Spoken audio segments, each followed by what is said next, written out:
بسم الله الرحمن الرحیم. السلام علیکم ورحمت الله وبرکاته.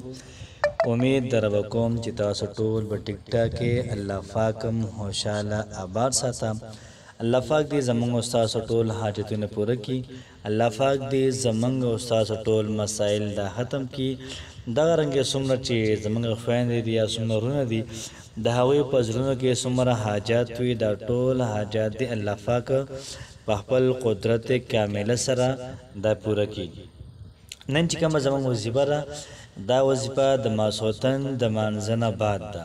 کله موږ د ماسخوتن لمونځ وکړو او دا وظیفه سره 1500 پیرې ووایو انشاءالله العزیز برکت به د دې وظیفې دا وي چې څومره مال او دولت د الله پاک نه غواړي در به کېدله. یوه خبره دغه رنګې زموږ ورونه داسې دي چې بغیر د نوکرۍ ګرځي او دغه رنګې کار او روزګار یې نشته دی. نو که هغوی د ماسخوتن د مانځه نه بعد ځان لپاره وظیفه کړي او روزانه 1500 پیرې وایي انشاءالله العزیز الله پاک به ورته په ښکلي ځای کې په اعلی ځای کې نوکري ورکړي. یو سړی د ماسخوتن د مانځه نه بعد روزانه 1500 پیرې دا وایي 500 مرتبه دا وایي نو پیغمبر علیه الصلاة والسلام به د انسان سپارش کوي. دومره ناشنا دوا ده څومره دکانداران حضرات وي دوی د ځان لپاره وظیفه کې د ماسخوتن د مانځه نه بعد صرف اور صرف 500 مرتبه انشاءالله العزیز ګاکونه به داسې را شروع شي داسې لکه څنګه چې د بر نه اوبه لاندې راځي. دغه رنګې زمیندار کو په خپل فصل باندې د اووی نو الله پاک به له فصل کې برکت واچي. دغه رنګې زمیندار کو دا وظیفه وکړي ماسخوتن د مانځه نه بعد او بیا په هغې باندې غنم دم کی او کم غنم چې هم بیته چې ولی دغه دم کی انشاءالله العزیز الله پاک به کې ډیر زیات خیر او برکت واچي. بعض ورونه یا بعض خویندې داسې وي چې هغوی باندې قرض دا ډیر زیات قرض وي او دا قرض یې حتمیږي نه. نو یاد ساتئ چې د قرض د حتمېدو دپاره دو طریقې دي. یوه دا چې کم سړي په تا باندې څومره قرض دی د هغې د ادا کولو نیت به وکړي. یوه خبره شوله. دویمه خبر دا چې دا وظیفه د ماسخوتن د مانځه نه بعد دا شروع که انشاءالله العزیز الله پاک به ستاسو ټولې قرضې دا ختمه کړي. دونه پیسې به الله پاک تاسو له درکړي چې تاسو به بل چا له به قرض ورکوئ. ډېره زیاته بهترینه وظیفه ده او دغه رنګې ډېره زیاته اغلا وظیفه ده.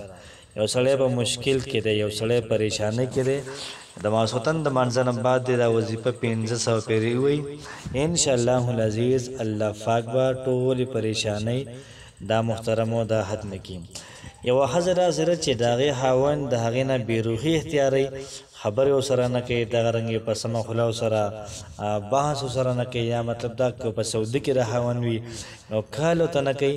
نو دغه رنګې دغه زنانه کو دغه وظیفه شروع کړي انشاءالله العزیز الله پاک به په دې دواړو باندې رحم وکړي. یاد ساتئ چې دا وظیفه د محبت دپاره ډېره زیاته پاورفل ده او په دې وظیفه کې دننه محترم محبت دا شته دی.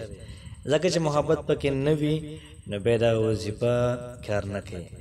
نن چې کوم زموږ ټاپک دی نن چې کومه زموږ وظیفه ده نو دا وظیفه د درود شریف ده.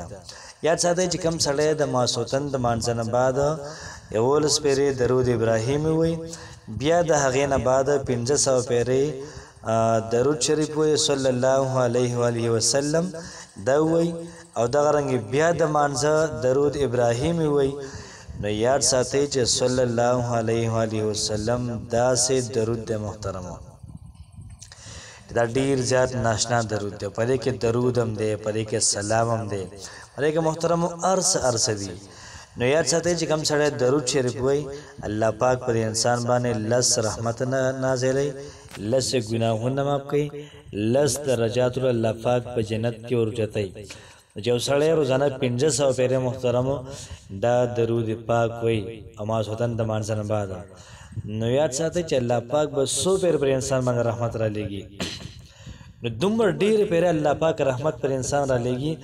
رحمت کې محترم و رشتم به کې راځي الله پاک ته رحمت په نظر ګوري دولت هم پکې راځي الله پاک ته رحمت په نظر ګوري بیماری هم ته لرکې الله پاک ته رحمت په نظر باندې ګوري قرض هم دله ختمي الله پاک ته رحمت په نظر ګوري وېز هم در لګي الله پاک ته رحمت په نظر باندې وګوري دغه رنګ ټول مسلې ستا ختمي او بیا الله پاک ګوري زمام محبوب پیغمبر صلی الله علیه و وسلم باندې دا سړی 1500 پیر روزانه درود وی نو راځه درې سړي د څومره حاجتونه دي مخلوق ته نه پرېږدم په خپل حل کوم نو یاد ساتئ چې د ماسوتن د مانځه نه بعد درود پاک دا رضان لپاره وظیفه کوي نو ستاسو نه به پیغمبر علیه الصلاة والسلام هم خوشحاله وي ستاسو نه به الله پاک هم خوشحاله وي ستاسو به دین هم ښایسته وي ستاسو به دنیا هم ښایسته وي د دې وظیفې اجازت د هر چاته شته دی هر سړی یا دغه رنګې هر زنانه